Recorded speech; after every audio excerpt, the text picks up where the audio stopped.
It is a good afternoon. I am actually kind of doing a little bit of a redo today on my video version of this. I did everything and I couldn't get it under 15, so it is a different date than original, but if that's an issue, I just want to make sure. So this is my professional educator website, the culmination of my degree, curriculum and teaching at Kansas University. And I just want to take you through it, and hopefully I won't talk as long and we can get everything done. So this first page, this home page, I just put a scroll in here of different student-teacher interaction, classroom type images. None of these are mine in this section.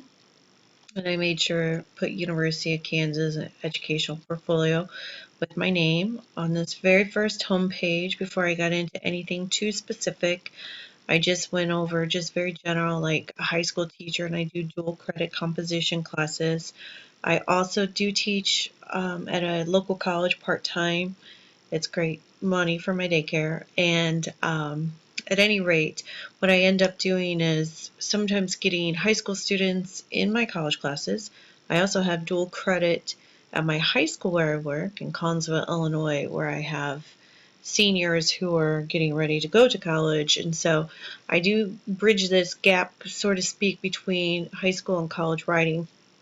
And a lot of instructors, particularly or especially people on the outside, expect that college writing is just a continuation of high school writing. And I worked on a committee at Southern Illinois University screening applicants for the English education program.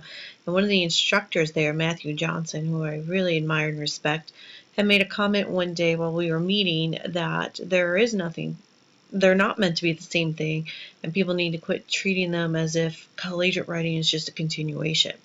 And I still remember this, 5 years later, and it was just like, oh, yeah, you're right. It is a very different thing. So my goal is always to get students over that last bit of high school thinking into a more collegiate academic thinking and writing mode, and that's not easy always. And then I just talk about how I feel as far as teaching goes. Below that, I have a couple different things. I've used this one image in my syllabus. I did put in KU Fighting Song and Rock Chalk, and then we have a writing center at my high school. It is currently a possible sacrificial lamb on our chopping block because of budget issues. Illinois is known for budget issues. And like all other school districts, it's a tough decision. And then I did include a couple pictures that come from my own classroom. This one is, I talked about this in one of my other presentations, multiple intelligence faces, and then we're back to that. Okay, so under About, I included a family picture, which I was initially pretty hesitant to do and doesn't really thrill me to have that in there. However, if you really want to connect with people and get them to understand what kind of background you have and where you're coming from, I thought it did help. I mentioned where I teach, both places, and I am a former student of the community college where I currently teach part-time. And I like that. It gives me a different level of connection to my students. They are mostly working adults, although I do get the occasional high school student. I do get a lot of students who have me in high school who purposely track me down to take my class. And while I want them to also encounter other instructors, because my way is not the only way, it is nice that I have that much familiarity with them. And usually it's beneficial to me as well as the students. I have a go-to person who can maybe connect ideas for other students in the room because they know kind of what I'm after. Also, it gives me a person to call on and a different level of intimacy as far as relationship goes. And I can ask them to maybe do the embarrassing things or to be my guinea pig and that sort of stuff. So I don't mind that. Only one time have I had somebody take my class that I was like, oh, really? But neither here nor there. I am also currently helping pilot Ed 360, which the Illinois State Board of Education got grant money to put together. And essentially it's going to end up being a one location for all data possible for administrators and instructors. And I really like that I'll be able to upload my local data as well. So my current students will be populated from their SIS numbers and my rosters, and I will only be able to see my current students, but I can put from Plickers, or I like Kahoot a lot, and Google Forms, and publish that information to a CSV file, which then uploads to this Ed 360, and then I can get that 360 view that they're after, which is pretty nice considering my state we have to do SLOs for evaluation purposes and other paperwork, I'm sure. Okay, underneath that, I go into why I like teaching and why ELA and why improve. This is my second master's degree. I do have one already in secondary English education, so that's kind of my content area with education involved. And then I also now am curriculum and teaching. I really enjoy training people. I'm often asked to help people with writing instruction or technology. My current district, it's my second one, is not as tech savvy as my first one. My first one, the media specialist, was a personal friend of mine, and we started teaching the same year, and I was often her guinea pig and tried to assist her, and she helped me integrate. And so I knew a lot about technology, probably more than the average teacher. But going to my new district, they really, as much technology as they have, we have teachers who fear technology so much that even though we went 1-to-1 this year with Chromebooks, they have yet to touch theirs. And that kind of hurts me. Like, I actually really don't enjoy watching students not know how to use these Chromebooks and also have a this is dumb kind of attitude because no one has taken the time to walk them through it, because I got new students that semester and some of them had not yet used those Chromebooks, and that personally horrified me. So that's kind of where I come from. I know there's just so much. It could be a full-time job to just be the new ideas and Pinterest and technology options discoverer for a district. And with budget cuts and every other issue we have, the librarian might disappear. Maybe we just have a district media specialist, even though we have 18 schools, and then, just trickles down. We need those people, but that's kind of another issue. So I love ELA. I do not love the grading. I like what I do. I like reading their essays. I do not like the numbers. In my old district, it was not uncommon for me to have 170 writing students, and it really was one of the major reasons I left that district. I now have, 100 students and only 50 of them are writing, and it makes a huge difference on what I am able to do, what I'm able to do with my family, and how much sleep I get. And I'm a healthier, happier person, and I do enjoy it. So despite all the workload, I know my students better than almost any teacher in the building, and I do appreciate that fact that they trust me with so much. So that's kind of where I am.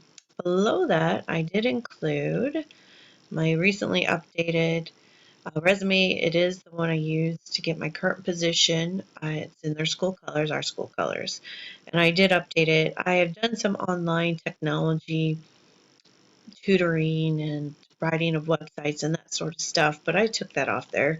I like it being one page and it's not nearly as relevant as some of my other experience. So that's just kind of a sacrifice. I have a 2-page one, but I didn't really want to get into it. Okay, so under educational content, I thought long and hard how to split this up and do everything. I ended up listing the standards on their own page, and I do have all of them listed. And what I ultimately ended up doing was putting a link to the CAEP home right here on the very first overall standard one page, just because there's so much information it's difficult to keep track. I thought about putting their one-page PDF file in here as a file to read, kind of like my resume on the other page, but I thought they can click that if anybody really wants to get into more. So I did kind of an artifacts and connections page. It goes into what this kind of represents and while I chose it. And what I did was give the standard, and it's linked here and it's linked on the image. A couple images, like this one is just kind of a generic one, but the standard's listed, and then either the button or clicking on the image will link you to that media analysis project.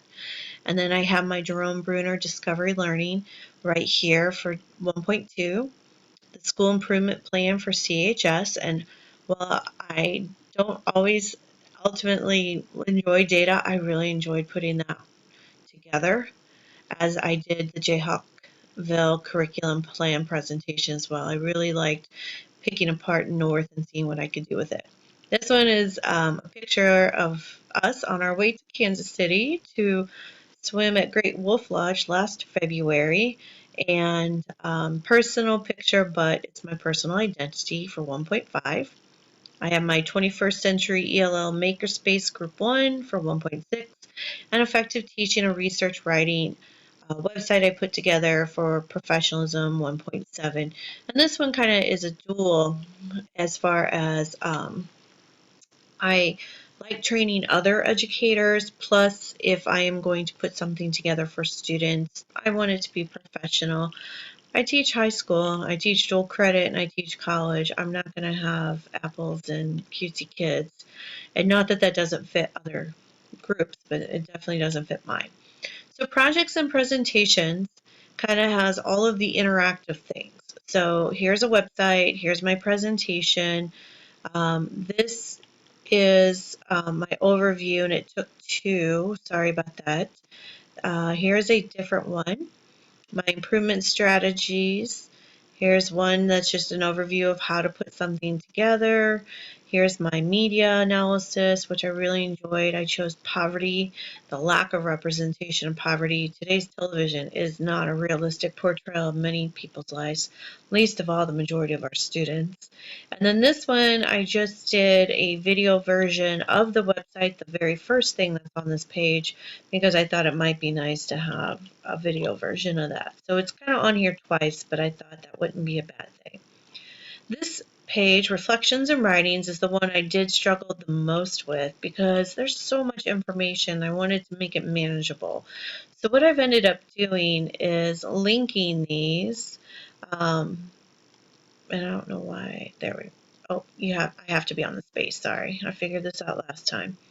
So you're going to go directly to a folder in my drive that I've shared that has all of the information that 1.1 has per the rubric, plus there's a few extra things, and you might see things in two different ways. So you might see this as a PowerPoint, and I also have it as a uploaded video as well. So I do want to kind of caution, as you go through things, you'll see some things are in here twice, but in different mediums, so I thought that was okay. I do have my review of literature, my culminating paper for 802. This one was 709, and I do have this as a PDF and a Word. This is the annotated bib from 770 in the 21st Century Learning, which I really enjoyed that class, a lot of technology and forward thinking, and I'm getting close to time, so I'm going to kind of go fast. My PLC models. This was my 803, Where the Wild Things Are. It's just also been uploaded as a video version. You'll see that on the projects page. Okay, so I just wanted to make sure that, and I did include some of the ELPS because technology and that class kicked my butt, but I did enjoy it. It was an interesting view of everything. All right, so 1.6 has what was listed. 1.7 is kind of a space up for grabs, so I tried to put in things I thought were professionalism and showed what I'm thinking more than what anybody else was thinking. And so there are a few things in here. One's a voice, and I do have some of the ELPS because it shows how I interacted when I had to break down and say to Dr. Lee, like, okay, I'm out. I don't know what I'm doing. All right, references and resources. You'll see that it's all me basically, and some things are on here in two different ways. So if it's a video, it's also listed as, a PowerPoint file. It might be on both. I have my contact information on the very last tab, and I'm quickly running out of room. So I just want to say I enjoyed this program. It was fast, it was quick, but I definitely learned a lot, and I thank you.